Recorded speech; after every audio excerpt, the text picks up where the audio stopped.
राज के साथ ऐसा काहे किया आपने? अब आए हो। तुम तो राज का अच्छा दोस्त मानते थे ना अपने आप को। उस समय कहाँ थे जब राज को तुम्हारी सबसे ज्यादा जरूरत थी? हम भागे नहीं थे, हमारी भी मजबूरियां हैं। और आप हमें रिश्तों की अहमियत समझा रहे हैं। जिसने खुद अपने बेटे के साथ ऐसा किया। बस कर, तुमने भी सुनी सुनाई बातों पर भरोसा कर लिया। एक भी बार पूछा मुझसे कि उस दिन क्या हुआ था? सुनो उस दिन की सच्चाई कि क्या हुआ था। देखो, तुम्हारे बेटे ने रिया को भगा के बहुत बड़ी गलती की है।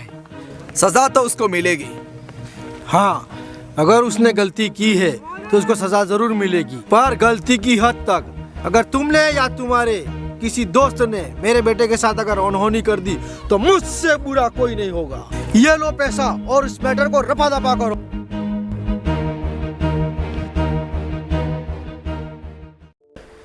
शायद तुम्हारी इसमें कोई गलती नहीं है, पर इस समाज में हमेशा बाप का दर्जा माँ से कम ही दिखाई दिया जाता है। पर बाप भी अपने बच्चों से उतना ही प्यार करता है जितना माँ करती है। जगह मिल गया और वो 2 दिन से शहर में दिख रहा है। आज शाम तक वो मेरे सामने होना चाहिए।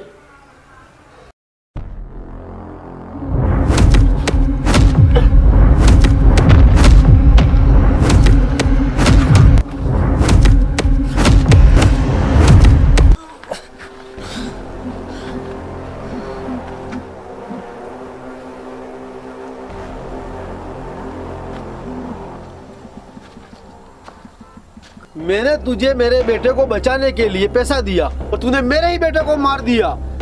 और तो और तूने बाप और बेटे के रिश्ते में जो तूने कलंक लगाया, उसके लिए मैं तुझे कभी माफ नहीं करूंगा। कुत्ते की मौत मरेगा तू। बता ऐसा क्यों किया तूने?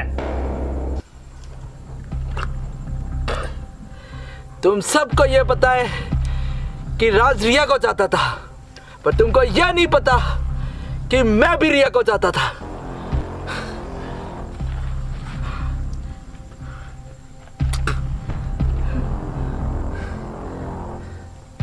पर वो रिया मनोज को चाहती थी।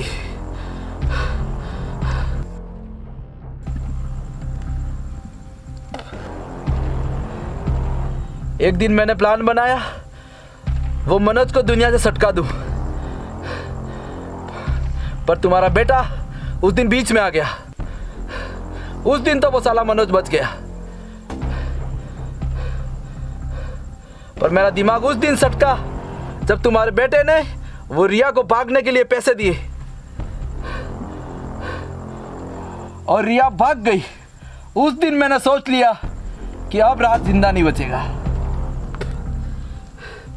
और उसी टाइम तुम अपने बेटे को बचाने के लिए पैसे लेके आ गए और मैंने जानबूझ के रिया के भाई को तुमसे नहीं मिलने दिया, क्योंकि मुझे पता था कि तुम अगर पैसे रिया के भाई को दे देते तो वो तुम्हारे बेटे को छोड़ देता, पर मैं नहीं चाहता था। मैंने पैसे लिए, तुम्हारे बेटे को टपकाया और नेपाल सटक लिया।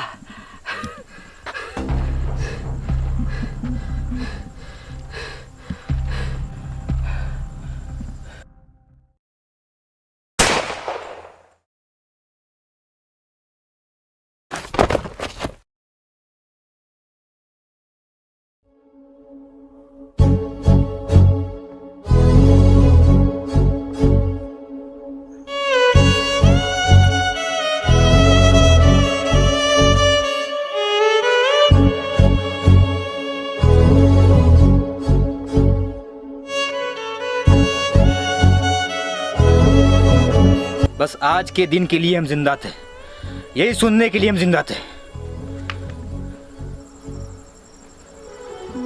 राज, तुम जिंदा हो? हाँ, हम जिंदा थे, समाज को ये बताने के लिए कि एक बाप अपने बेटे को कभी नहीं मार सकता। एक बाप अपने बेटे के बारे में कभी बुरा नहीं सोच सकता।